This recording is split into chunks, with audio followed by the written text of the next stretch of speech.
Ще кликнем на WebStress, за да създадем портфейла. Добре, тук за тези, които нямат портфейл, просто натискаме бутона за създаване и трябва да изчакаме да се завърши на 100% следващите стъпки. В частта за проверка на сигурността не можем да записваме, но е много лесно. Единственото, което трябва да правите, е да проверявате. И това е всичко.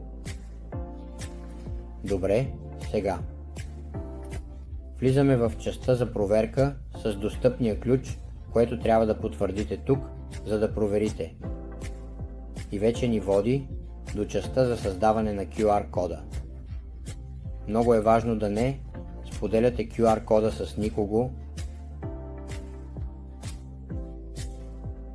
Вече имаме създаден портфейл в WordPress. Първата стъпка, която трябва да направим, е да отидем на сайта на Binance. За да стигнем там, трябва да отидем на портфейла. Отбелязвам го тук. И тук имаме общ преглед на борсата Binance, която всички, които имате приложението, трябва да познавате добре. Ако погледнете тук в горната част, където пише обмен, отстрани натискаме на Web и ни води до децентрализирания портфейл на Binance. Както виждате, аз имам малко BNB, но ако кликнете тук на BNB, ще видите, че в долната част пише добави средства към Web портфейла с едно кликване. Най-лесният начин е да прехвърлите от тук. Ако го имате в спортен портфейл, просто натискате там, виждате го тук. Добре, от портфейла експортирайте в портфейла и прехвърлете необходимото количество BNB или каквото искате да купите. Натискате прехвърли и веднага ще имате тук необходимия баланс. След като практически зададем Bullet BEP, какво ще направим?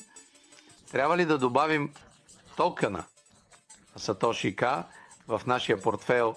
Добре, трябва да добавим токена и след това ще трябва да отидем на PancakeSwap, за да купим Satoshi K по RIU. Така че, за да добавим токена, отиваме долу, тук пише управление на токени, натискаме управление на токени, натискаме повече и тук избираме мрежата на токена, която е BNB Smart Chain. Сега ще потърсим договора и ще го намерим на сайта satoshi.com. Отваря се на английски, но ако отидем в менюто, можем да го сменим на испански. Виждате ли? Добре, така че отиваме на договорите Satoshi K.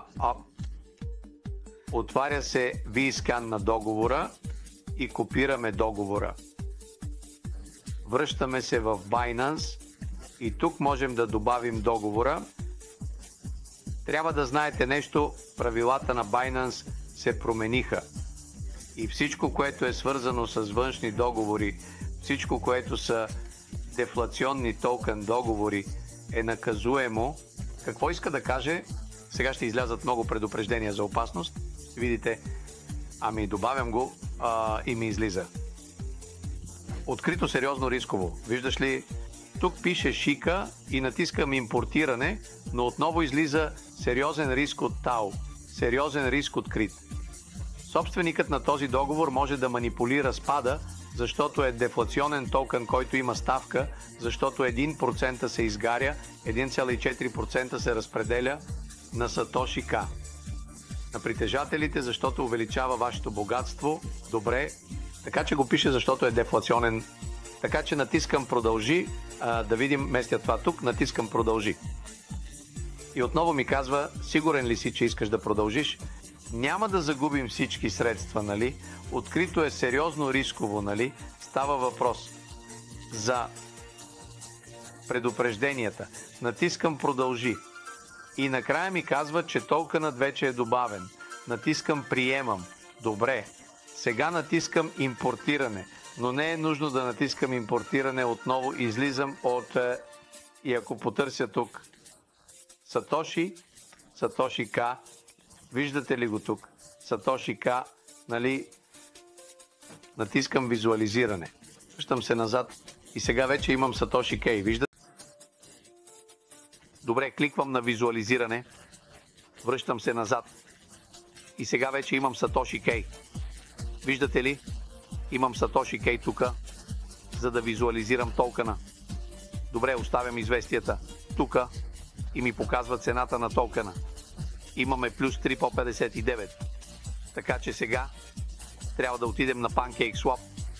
Можем да отидем по два начина. Или кликваме тук долу вдясно на откри и пишем тук в търсачката Pancake. Виждате, че вече се появява. И кликвам или отиваме през официалния сайт satoshi.com и кликваме на Купи Satoshi K. Но най-удобното е, че от DApp е търсачката на портфейла в откри, както ви показах. Поставяме PancakeSwap, кликваме тук. Добре. И така се появява тук. Разбирате ли? И отварям. Много е важно да прочетете, че горе пише PancakeSwap. Finance. Добре. Много е важно. Не е друго приложение. И след това, което трябва да направим в този момент е да отидем на Търгувай сега. Добре. И сега, което трябва да направим е да импортираме токена. Как се импортира токен? Така че, което ще направим е да отидем на CallOpenAir. Отиваме да купим, така че отиваме тук на втория чифт. И долу пише по-малко токени. Кликваме на по-малко токени. Кликваме на токена и поставяме тук договора, който копирахме от предишната страница. Т.е. договора, който вече сме добавили в нашия портфейл. Това е договора на Satoshi. Кликваме на импортиране. Казва ни да признаем среден риск. Кликваме тук и продължаваме. И сега имаме Satoshi, което е това, което трябва да направим сега. Така че сега, което трябва да направим е да добавим BNB, да купим Satoshi, трябва да свържем нашия портфейл. Кликваме на бутона за свързване горе вдясно. Добре. И кликваме на свържи портфейла. Добре. В този случай свързвам транзакция. Но ти можеш да свържеш и трябва да свържеш своя Binance портфейл. Добре. В случай, че използваш web портфейла на Binance, след като се свържем, тъй като сме импортирали токена, го търсим тук. Слизаме на втория чифт и пишем Satoshi K. И той се появява тук. Кликваме тук. Имаме BNB със сертификат BNB. Можем да купим каквото искаме. Обикновено не купувайте максималното, защото трябва да имаш поне $1 в BNB, за да платиш това, което се нарича газ. Таксите за покупка и продажба. Т.е. когато искаш да продадеш, вече имаш BNB Smart Chain, за да можеш да продадеш. Така че, отиваме да купим, купуваме 75%, което е 6,01 колко. Т.е. мога да кликна на максималното и да го променя и да купя $7. Добре, сега ще купя 25%, защото е пример. Ще купя Dudales и ми дава стойността, което е това, което трябва да направим. И трябва да поставим тук долу. Сложим тук числото 5. Защо? Защото този токен е дефлационен. 1% се изгаря, 14% се разпределя като награди на всички потребители. Кликваме на потвърди за размяната. Отваря се и ни казва, че няма такси за V15. Обменяме и двете сега. Тук ще се появи в зелено. Транзакция получена. Тук се появява в зелено. Това означава, че вече сме купили. Как можем да видим какво сме купили? Много лесно. Виждате ли? Вече имам тук планса на Satoshi. Виждате ли Satoshi? Ако го сложа тук, например, и сложа максимум, ще видите, че имаме Satoshi K, които сме купили и те ще се появят и в обратната страна на писмото. Много благодаря